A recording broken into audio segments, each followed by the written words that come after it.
Assalamualaikum warahmatullahi wabarakatuh. Perkenalkan, saya Citra Lukita Dewi dengan NIM S21062 dari Prodi Sarjana Keperawatan. Di sini, saya akan mempresentasikan mengenai radikalisme dan ideologi bangsa Pancasila. Dalam hal ini, saya akan membahas mengenai bahaya radikalisme dan menyampaikan pendapat menurut pandangan saya pribadi.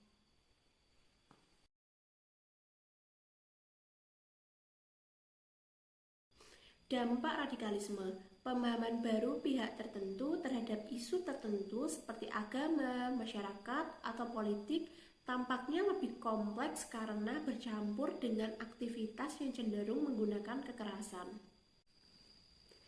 Ada 3 kategori radikal.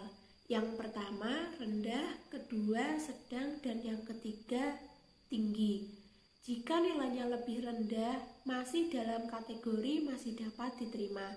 Jika mulai menguning, kuning ini perlu perhatian yang lebih, tapi berarti dia juga cukup serius.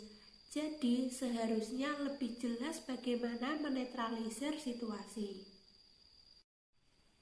Konsep radikalisme di Indonesia sangat problematis karena memaksa setiap orang untuk mendirikan negara berdasarkan agama tertentu atau nilai-nilai dasar lainnya. Faktanya, masyarakat Indonesia terdiri dari berbagai macam agama dan kelompok etnis yang berbeda-beda.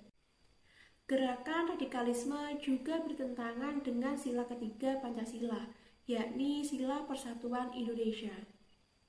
Karena adanya pemaksaan kehendak melalui cara-cara kekerasan dan keinginan untuk mengganti dasar negara Pancasila dengan dasar lainnya yang akan mengakibatkan kerusakan persatuan dan kesatuan bangsa Indonesia.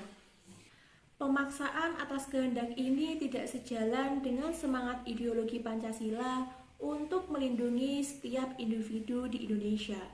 Dalam keadaan masyarakat seperti itu, akan lebih baik jika semua elemen negara saling mengenali identitas yang berbeda dan saling bertoleransi.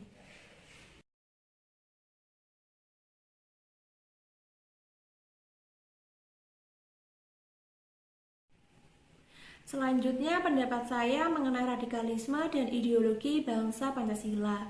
Kata radikal sendiri berasal dari bahasa Latin yang memiliki arti kata radik atau akar. Ini menjelaskan seseorang yang paham atau mengetahui semua hal dalam hal tersebut.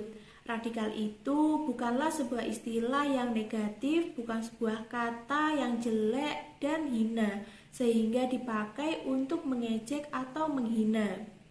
Seperti contoh radikal dalam beragama, yakni orang-orang yang detail yang mengerti secara mendalam mengenai agama.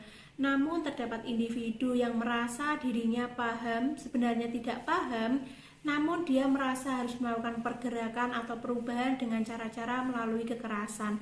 Dan inilah yang disebut radikalisme yang dapat menyebabkan kerugian bukan hanya untuk dirinya sendiri namun juga untuk orang lain.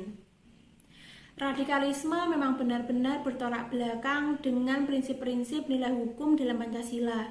Tetapi dengan keadaan yang sekarang, justru radikalisme itu tidak nampak karena nilai-nilai Pancasila sendiri yang dijadikan sumber hukum di Indonesia. Justru pemimpin-pemimpin atau wakil-wakil rakyat tidak menerapkan nilai-nilai Pancasila menjadi tidak pro kepada masyarakat dan membuat kebijakan-kebijakan yang masyarakatnya merasa kewalahan dan merasa tidak terlindungi dengan kebijakan-kebijakan yang dibuat. Makanya sekarang kita harus memiliki keberanian untuk menegakkan konstitusi menjadi cara berpikir, bertindak, dan bernalar kita. Maka konstitusi Pancasila itu menjadi sumber dari segala hukum. Maka sesuatu yang bertentangan dengan Pancasila harus ditindaklanjuti. Kaum pemuda yang nantinya merupakan generasi penerus bangsa ini sekaligus menjadi ujung tombak untuk melakukan pencegahan dan pemberantasan radikalisme oleh Berlian Hilm. Sekian presentasi dari saya. Bila ada tutur kata yang kurang berkenan, saya mohon maaf. Wassalamualaikum warahmatullahi wabarakatuh.